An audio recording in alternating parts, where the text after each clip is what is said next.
Hello. So now we're going to talk about the ego and creativity. I have an ego, you have an ego. It's not so good to listen to the ego.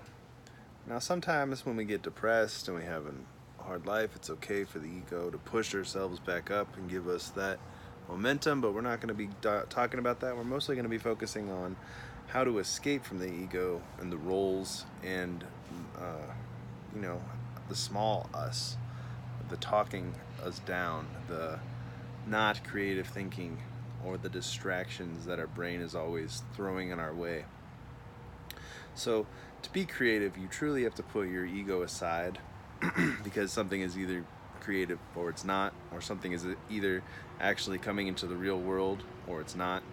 You know, I mean, it's very hard to judge, but you can usually tell when a painting has been creative or when a science project is creative, and or when it's just regurgitated stuff from memory or very simplistic. No, that's a little hearsay, but the point of the thing is you don't want to be listening to your small self when you're doing work. When you're trying to stand up inside you and when you're trying to make something that's really truly impressive and outstanding, in your best piece of work, you don't want to be listening to your small ego. You really want to be able to push that to the side. Now, if we know anything about the ego and our brains, we're always trying to do less, burn less calories, keep us safe, keep us in our comfort zone, make sure that we're doing the same thing. We're very much creatures of habit, and that can either be working for us or against us. And in most cases, it's working against you. In most cases, you are trying to do something different, you're trying to have a better life, but you keep doing the same shit over and over and over in the same way, and you're not getting anywhere, you're not being productive, or whenever you finally do get into a creative state, your ego takes over and starts chattering in your head and getting away with it. And this is all just the human concept, our biggest dilemma. We're able to have amazing thoughts and build incredible structures and buildings and technology, but we always have ourselves to battle with, our small selves. We always have to overcome the small self. And this really comes from a lot of roles that we say and a lot of pre-assumptions that we have inside of our mind. See, when we're born, we're instantly determined to be called a male or female. And then as we grow up, we're a child. We're not an adult yet. And then we're a teenager. And these are the roles that we're told. And then we play these roles. And then once we get a job, we get trapped in that role. Sorry. Like if you're a chef, you play a chef. You think you're a chef, but you're not a chef. You're a very intelligent person. You're a complicated being with lots of thoughts and feelings. Not just a job, not just an occupation, not just a hobby.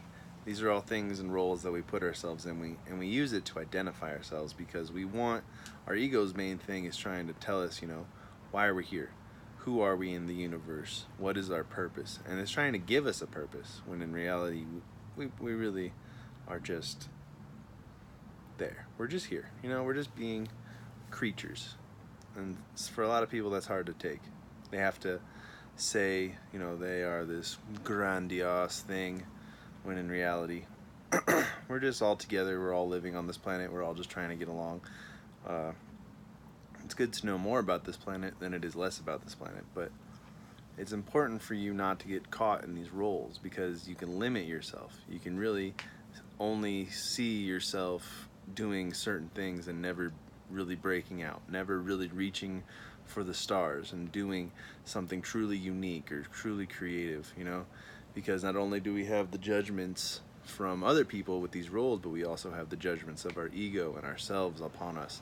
And with that much to carry around all the time, I don't understand how anybody gets anywhere or anything done. we always have these backstories, and we have to constantly be telling people who we are and what we've done, and one-upping each other.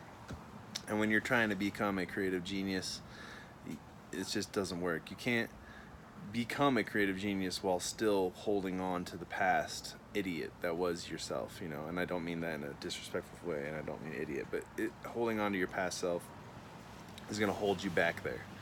You have to let go, and you have to go full force into the unknown, and you have to be okay with that. You have to be comfortable enough in your own skin to say, if this doesn't work, it's okay. A lot of times people are so afraid of failing that they don't do anything, and that is where they all stop. Instead of just taking action, I always like I say, whenever you have a really great idea, it's important that you take immediate, intelligent action. So remember that, immediate, intelligent action. Whenever you have a new business plan, a new piece of art you want to do, just start it right away and do it in the most intelligent way possible, and then work on it until you feel satisfied, or until it becomes something incredible. And a lot of people have a hard time with the follow through because they get distracted again by their ego. They get overwhelmed by other people and what they think of you, and then there's so many distractions nowadays that no one's truly able to focus on their work or their art or their creativity or growing. So these are some things you need to think about when we're going forward. As you're learning to become a creative genius, you really have to be able to understand, oh, that's my ego talking. Oh, that little voice inside my head, that's not the truth. That's just the small me trying to take over and trying to basically keep me in my safe zone, keep me away from the true breakthroughs, the real opportunities. So, I like to basically just peel these layers off whenever I see them coming, and it's really important. This is why people meditate.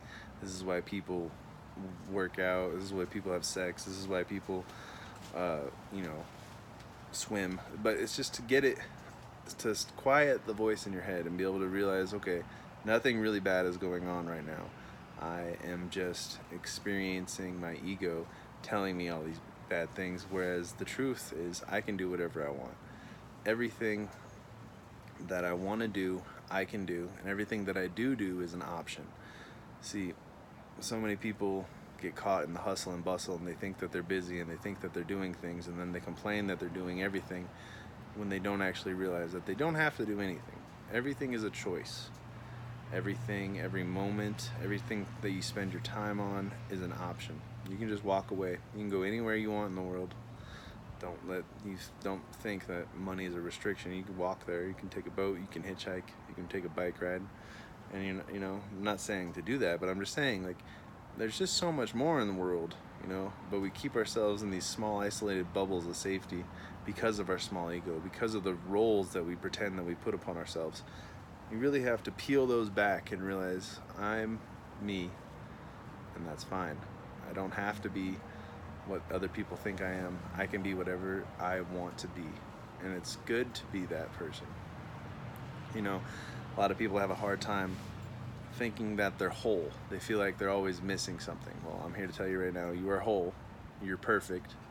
Don't listen to the small self. Start thinking big. Start taking risks. Start doing things that actually you want to do instead of doing things that other people want you to do. And that's really what this is all about. Learning to be a creative, learning to think creative. You really have to put down the ego. You have to take off your armor, take off your sword, and just be vulnerable, and also be able to make the right decisions. But sometimes you don't know what the right decisions are, and it's better to just go with the flow and let things happen. So that's what it is. If you have more questions about ego, put them in the bottom. I'll definitely be talking more about that, but this is just, for creativity's sake and for learning more in the future from this whole program. You have to put your ego aside.